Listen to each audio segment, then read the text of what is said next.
Hey coin collectors, and welcome to the DC Coin World International coin channel. Today we're going to take a look at the 1973 United States 1 dime coin, and you can see it's a Roosevelt dime. There is an S here for San Francisco, for the San Francisco Mint, D here for Denver, and no mint mark at all means the 1973 Philadelphia Mint coin.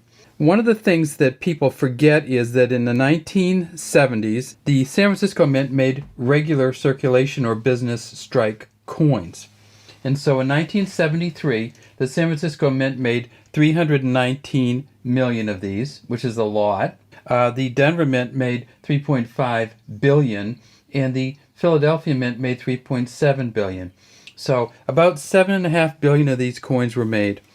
This is not the year that they forgot to put the S on, so the S is not a rare coin from that era, but it is a rare coin if you get it in good shape.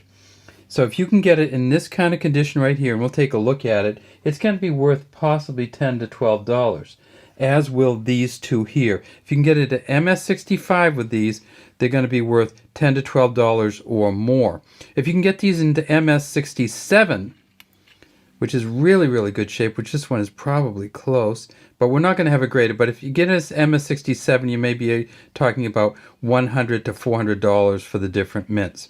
Why is it that the dime in an MS67 is worth like 1/10 of what a penny would be?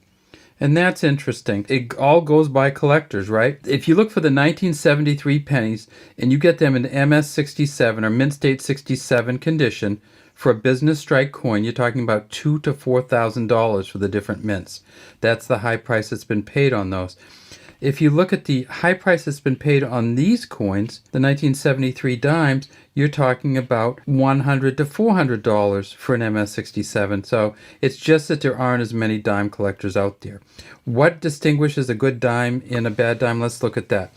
First off, this is the Roosevelt dime. Started in 1946. From 1946 to 1964, it was a silver dime, 90% silver. In 65, they started making it in a copper nickel clad copper. So right now it's about 95% copper. The whole inside of this is copper, and about 5% nickel. And how can you tell the inside of this is copper? Because you just tip it up and you can see the copper. Some people call this a copper sandwich. 118 of these reeds going around the outside. It's not a smooth edge coin. If you have this in your pocket, you can tell the difference between the dime and the penny just by running your fingers over the edge and you're getting the reeded edge. You can get over onto the back, and we look at the what they call the bands on the back, and that's this part right here that goes onto the torch. If you have the full torch with the full bands, both the bands and all the lines going through, you are talking probably in this one maybe $100 to $200. But it also has to be in MS67 or so to get that. United States of America at the top, one dime at the bottom, e pluribus unum across the center here. This is a olive branch here with two olives, an oak branch here with an acorn, and these are dots on each side, not stars.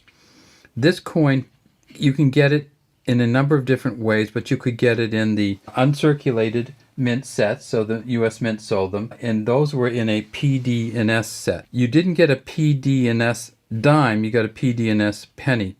If you wanted the dime here, you had to get that separately, and so that's where this one came from. This is actually a proof dime. I don't know if you can tell the difference. See how it's not shiny on the face at all, but it's shiny down and back. So this is actually a proof set dime.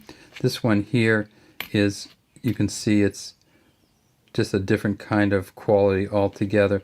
So this is a 1973 proof dime. It did not come in a PDS uncirculated mint set. If you wanted to get it like this, you had to get the proof coin, and you can tell by the polishing that's a proof coin. And in this one, you can see how this metal is very similar to that metal. When you get the proof coin, you see that they've polished the metal differently, and this is much shinier here, and this is much more satin kind of finish here. Not a lot of bucks in these, but they're good coins to collect, and they're kind of fun to collect. And in 1973, if you want to get the uncirculated mint set, you got something else with it that wasn't there in 1971, in 1972, and in 1970. and that was the Ike. So if you can get the uncirculated mint set, you will get the Eisenhower dollars, the Philadelphia, which is here, and then a Denver, which would have a D here. And that's why when you look at uncirculated mint sets, sometimes you say, well, why did they start costing so much more in 1973? It was not because of any rare coins. It was simply because they had the Eisenhower dollars. So the uncirculated mint sets went up to about $12. You can get one of these for about $10 to $12 now, whereas you can get a 1972 for about $5 or $6, the uncirculated mint set. All right, well, that's all we have. So try to collect these dimes. Look for the bands on the back and see if you have the, quote, full torch or full bands version, which none of these are. Look how messy that is through there. Even though this is an S coin, let's take a look at the back of the bands on this. Because it's a proof coin, it has a little bit different standards, but this is what you look for. And look for those, look for the bands, look for the separation between these, and look for the torch. All right, that's all we have today from DC Coinwell International Coin Channel. We'd love to have you subscribe to our channel. Leave any comments you might have in the comments section.